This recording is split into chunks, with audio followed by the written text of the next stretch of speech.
Bonjour à toutes et à tous et bienvenue dans notre session hebdomadaire du 3 questions A. Alors cette semaine, c'est la semaine d'action et d'éducation contre le racisme et l'antisémitisme. Et pour en parler, nous avons le plaisir d'interroger aujourd'hui Benoît Drouot, professeur agrégé d'histoire. Bonjour Benoît. Bonjour. Alors Benoît, vous avez publié cette semaine pour la revue Le Droit de Vivre un article sous forme de plaidoyer appelant à repenser l'enseignement des questions de racisme et d'antisémitisme justement dans les programmes scolaires. Alors, notre première question, est-ce que vous pouvez peut-être revenir sur votre expérience personnelle, professionnelle, plutôt de professeur d'histoire? Quel constat avez-vous pu dresser ou plutôt comment en êtes-vous finalement venu à penser cette nécessité? Je prends un exemple cité dans votre texte. Vous dites par exemple que les élèves ne disposent pas de l'outillage intellectuel pour lire et interpréter la rhétorique et les manifestations de ce que Pierre-André Taiguieff avait appelé dès les années 80 la nouvelle judéophobie. Alors, est-ce que, par exemple, vous pourrez à un moment revenir là-dessus? Oui, oui, absolument. Alors en fait, au-delà de la simple question de la seule question de la nouvelle judéophobie, au cours de mes années d'enseignement, j'ai pu constater que les élèves ne disposaient pas de l'outillage, pour lire tout simplement le phénomène d'antisémitisme et plus largement même de racisme. Ce constat, il m'est venu d'abord de la salle de classe, mais également de la société et de la recherche. Je m'explique.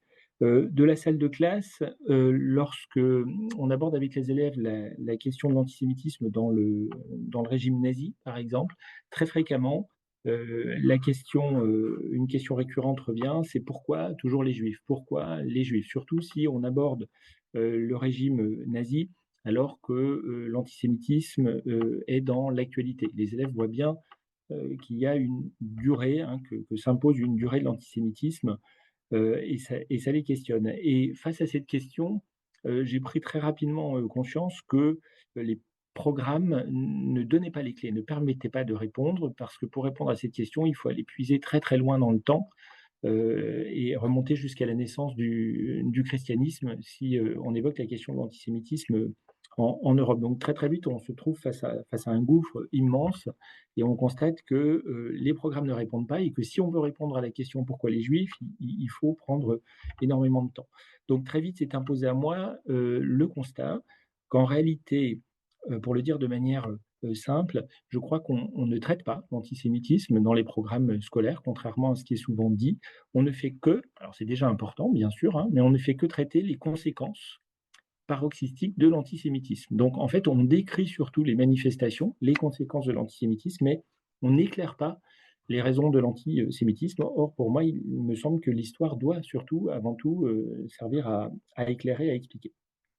Autre constat qui s'est imposé à moi dans les salles de classe, c'est que l'approche segmentée des événements tragiques de l'histoire, c'est-à-dire d'abord la traite négrière, puis le génocide arménien, puis le génocide des Juifs, j'ai constaté que ça avait tendance à renforcer le sentiment identitaire et victimaire des élèves, à renforcer même leur enfermement et le sentiment chez certains d'entre eux qu'une place privilégiée était accordée aux juifs, à tort, mais c'est comme ça que certains élèves voient les choses. Et puis, d'autres constats me sont apparus qui sont venus de la société et de l'évolution de la société et de la recherche. Alors, en termes d'évolution sociale et politique, j'ai fait le constat qui apparaît régulièrement dans les rapports divers et variés à ce sujet-là depuis les années 90, à savoir que l'antisémitisme et le racisme ne reculent en réalité pas en France. Si on prend le cas de l'antisémitisme, même l'inverse, hein, puisque ces dernières années, on le sait bien, l'antisémitisme a retrouvé des formes extrêmement violentes et extrêmement meurtrières. Donc c'était presque un constat d'échec que j'étais amené à faire, puisque à l'école, on traite de plus en plus de l'antisémitisme depuis les années 1980. On a introduit des séquences sur la traite négrière, sur les différents génocides, et pourtant, dans le même temps, l'antisémitisme et le racisme ne reculent pas. Et puis, dernier constat qui s'est imposé à moi, je l'ai puisé dans les travaux de recherche. Ces dernières années, de plus en plus de chercheurs se sont interrogés, ont questionné la pertinence d'aborder ces questions-là par la mémoire, par l'émotion ou par l'approche victimaire. Alors, je pense en particulier à un livre que je ne peux que recommander de Sarah Gainsburger et Sandrine Lefranc, À quoi servent les politiques de mémoire, qui dresse le constat que aborder la question de l'antisémitisme ou du racisme par la mémoire, par l'émotion ou par les victimes, en réalité, a un impact très limité sur les élèves parce que ça ne modifie pas fondamentalement leur représentation idéologique et leur, comportement et qu'en fait, l'impact, il est très éphémère sur le temps. Justement, le temps de l'émotion. Le temps de l'émotion, c'est le temps du moment, c'est le temps de l'instant, c'est extrêmement, ponctuel. Voilà, donc à partir de toutes ces questions-là, de tous ces constats-là, j'ai commencé par me questionner, m'interroger et me demander s'il n'était pas temps de faire peut-être, autrement. En ce qui concerne votre question de l'outillage intellectuel dont les élèves ne disposent pas pour, lire, pour interpréter la nouvelle, judéophobie, heu, en réalité, l'antisémitisme, quand il est abordé dans les programmes scolaires, il ne l'est que dans une de ses configurations, comme dit Pierre-André, Taguieff. L'antisémitisme, enfin l'hostilité aux juifs, la judéophobie, prend différents visages au cours de l'histoire. Il y a d'abord l'antisémitisme, enfin l'antijudaïsme chrétien, et puis au 19e, début du 20e siècle, un antisémitisme, raciste, xénophobe, d'extrême droite. Et puis aujourd'hui, une nouvelle judéophobie dont les matrices sont plutôt, l'islamisme et l'antisionisme. Or, dans les programmes, on n'aborde que l'antisémitisme dans sa version d'extrême droite, xénophobe, raciste et qui conduit au génocide, des juifs. En conséquence de quoi, l'antisémitisme qui est présent aujourd'hui, dans l'espace scolaire, dans l'espace public médiatique, qui est plutôt à matrice, islamiste ou, antisioniste, les élèves n'ont absolument pas les éléments, pour le comprendre, pour la raison, toute simple qu'on ne l'étudie pas en réalité, en classe.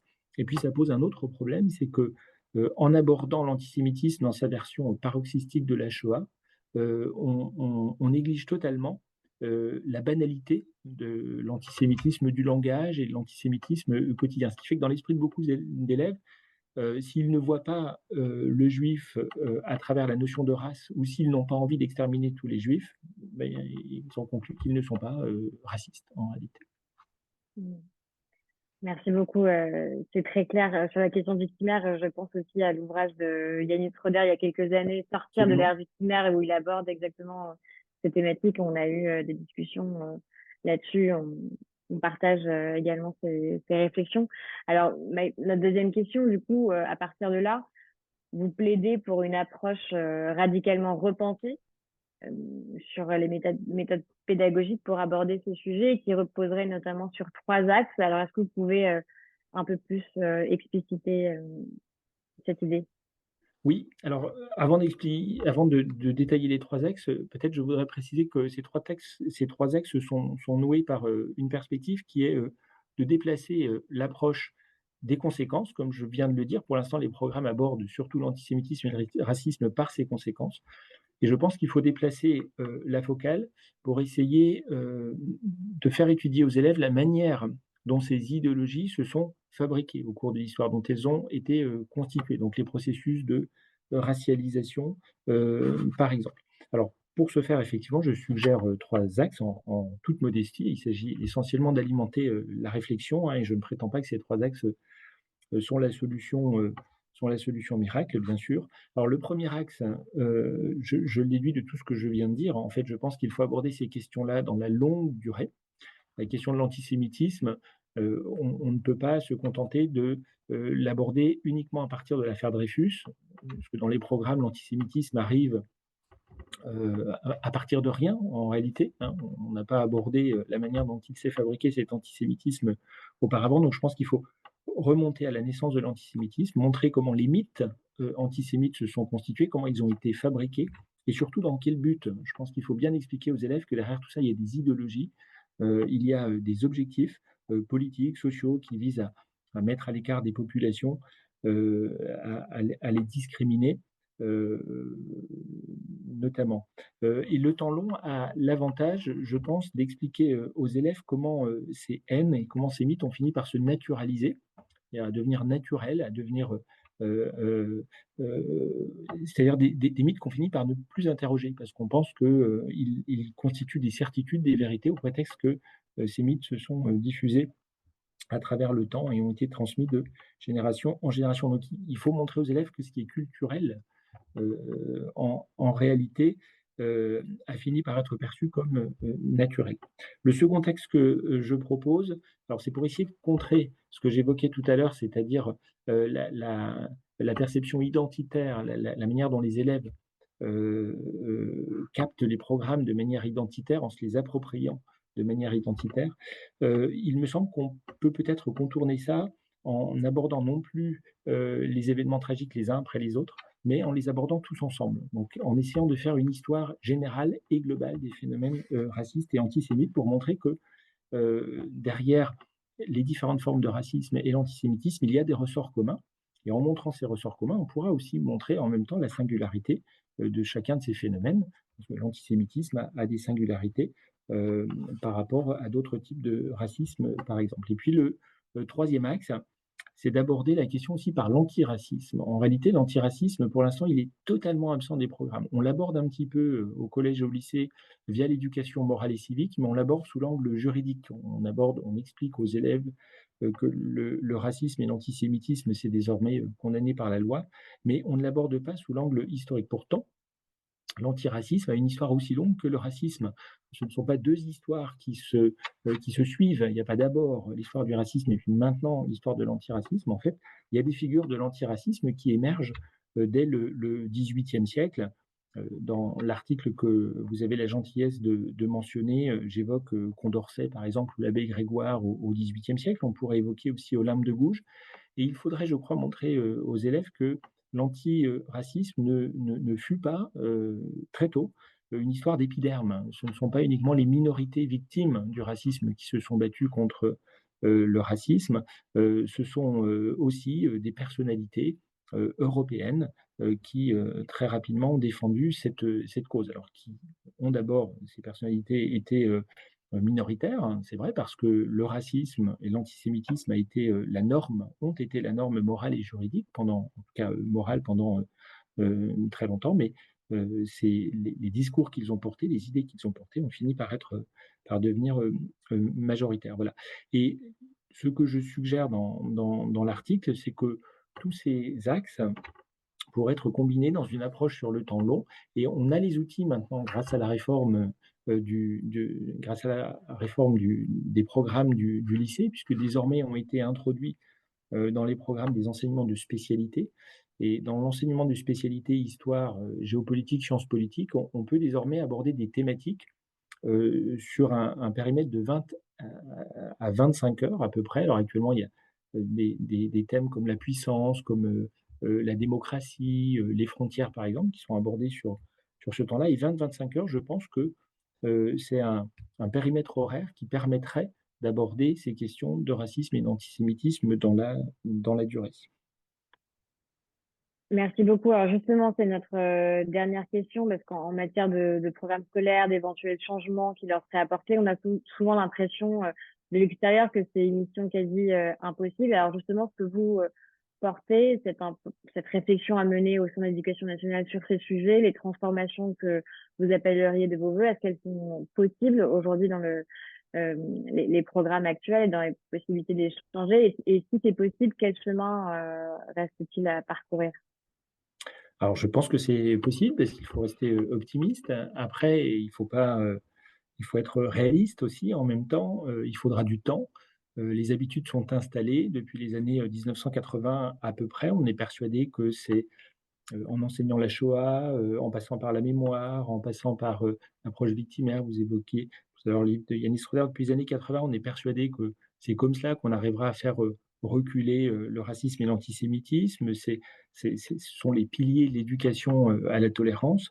Alors, il ne s'agit pas pour moi de dire qu'on s'est trompé, surtout pas. Hein. Je ne porte surtout pas de jugement de valeur sur les approches qui ont été privilégiées, qui correspondaient probablement à un temps, à une époque, aux années 80, aux années 90. Donc, il n'y a pas du tout de difficulté là-dessus. Et il ne s'agit pas pour moi de substituer une approche à une autre. L'approche mémorielle, l'approche victimaire, elle est probablement nécessaire et même indispensable. Et je pense qu'il est nécessaire de la compléter par autre chose, en partant tout simplement du constat que ce qu'on a fait jusqu'à présent a atteint ses limites. Depuis la fin de la Seconde Guerre mondiale, aujourd'hui, l'antisémitisme et le racisme sont condamnés par la morale, sont condamnés par la loi. C'est-à-dire que l'antiracisme aujourd'hui est devenu la norme morale et juridique. On en parle à l'école, on en parle dans les programmes. Énormément d'enseignants mettent en place des actions, des initiatives, des visites de mémoriaux, par exemple, participent à des concours et en dépit de tout cela, le racisme et l'antisémitisme ne reculent pas, y compris dans notre jeunesse, hein, parce qu'on aurait tort de penser, que la jeunesse, de ce point de vue-là, est plus éclairée que les générations, un petit peu plus, âgées. Donc je pense qu'il faut convaincre en partant de ce constat. Voilà, en faisant ce constat, et à partir de ce constat, réfléchir à ce qu'il faudrait, changer, c'est-à-dire adapter les approches au contexte. Aujourd'hui, notre contexte, politique, culturel et social a considérablement changé par rapport aux années 80 quand les stratégies actuelles ont été pensées. Aujourd'hui, par exemple, vous le savez, la question de l'identité est devenue incontournable. C'était pas le cas dans les années, 1980, donc il faut peut-être réfléchir aux conséquences négatives que peut avoir cette segmentation des différentes questions, parce que ça conforte, comme je l'ai expliqué tout à l'heure, l'approche identitaire. De même que les travaux aujourd'hui en histoire ont suffisamment montré que le racisme et l'antisémitisme, ce ne sont pas que des questions de morale. C'est-à-dire qu'il ne suffit pas de dire à nos élèves que c'est pas bien, que c'est condamné par la loi pour que le racisme et l'antisémitisme reculent. On pourrait faire les mêmes remarques au sujet de l'homophobie ou du sexisme. Il ne suffit pas de dire que c'est pas bien et d'inscrire dans la loi des condamnations pour que le phénomène recule. Parce que derrière tout ça, en fait, aujourd'hui, les historiens le montrent bien, il y a des idéologies profondes qui travaillent, qui sont enracinées, ça sert des intérêts. Il y a aujourd'hui des groupes entiers qui ont intérêt à ce que l'antisémitisme et le racisme perdurent et font un travail idéologique pour entretenir ces idées négatives. De même que la recherche aujourd'hui montre très largement au sujet de l'antisémitisme qu'on ne peut plus faire comme on l'a fait très longtemps, une coupure, séparer l'antijudaïsme religieux de l'antisémitisme moderne. Aujourd'hui, c'est plutôt la thèse continuiste, comme on dit, qui l'emporte, c'est-à-dire que l'antisémitisme moderne doit beaucoup aujourd'hui aux mythes qui sont nés au sein de l'Église catholique, du protestantisme ou de l'orthodoxie. Et donc, pour comprendre l'antisémitisme d'aujourd'hui, on ne peut pas se passer de l'antijudaïsme d'hier. Et puis, je terminerai en disant que faut pas oublier que l'école ne pourra pas tout. On demande énormément à l'école aujourd'hui et l'école ne sera pas le seul levier pour lutter contre l'antisémitisme et le racisme. Sarah Gainsbourg et Sandrine Lefranc, que je citais tout à l'heure, expliquent très, très bien que nos élèves sont pris dans des environnements familiaux, culturels, religieux, dans des interactions, sociales qui entretiennent, largement le racisme et l'antisémitisme et il faut pas oublier que nous, les professeurs d'histoire géo, nos élèves, on les voit 2-3 heures par semaine, quelques semaines dans l'année. Donc il ne faut pas escompter qu'on puisse, avec ces quelques heures, et puis dans toutes ces heures, on ne fait pas qu'aborder la question du racisme et de l'antisémitisme. Il y a évidemment beaucoup d'autres thèmes qui sont abordés, donc on ne pourra pas à nous seuls modifier les comportements. Donc il faut vraiment que ce soit l'ensemble de la société qui soit mobilisée si on veut faire reculer les préjugés et les hostilités. Je pense au monde du sport, je pense au monde politique. On ne peut pas tout faire reposer sur l'école, surtout si la société envoie des signaux qui sont inverses à ceux de l'école. Merci beaucoup. Je ne peux qu'acquiescer à ce que vous venez de dire en conclusion. C'est vraiment le message qu'on porte au sein de notre organisation et sur ce que vous avez dit aussi sur la nécessité de faire de la pédagogie pour faire comprendre les différents ressorts et le fait que ce qu'on appelle parfois, pour faciliter les choses, le nouvel antisémitisme, mais qu'en fait, le recyclage de préjugés anciens. Et c'est comme ça, je pense, qu'on combattra efficacement aujourd'hui l'antisémitisme et les antisémites qui voudraient parfois nous faire croire d'autres choses. Mais en connaissant un peu l'histoire et en enseignant cette histoire, je pense qu'on sera mieux armé et plus personne ne pourra être dupe de ceux qui aujourd'hui continuent de véhiculer ces discours. En tout cas, merci Absolument. beaucoup, merci à tous et à la prochaine.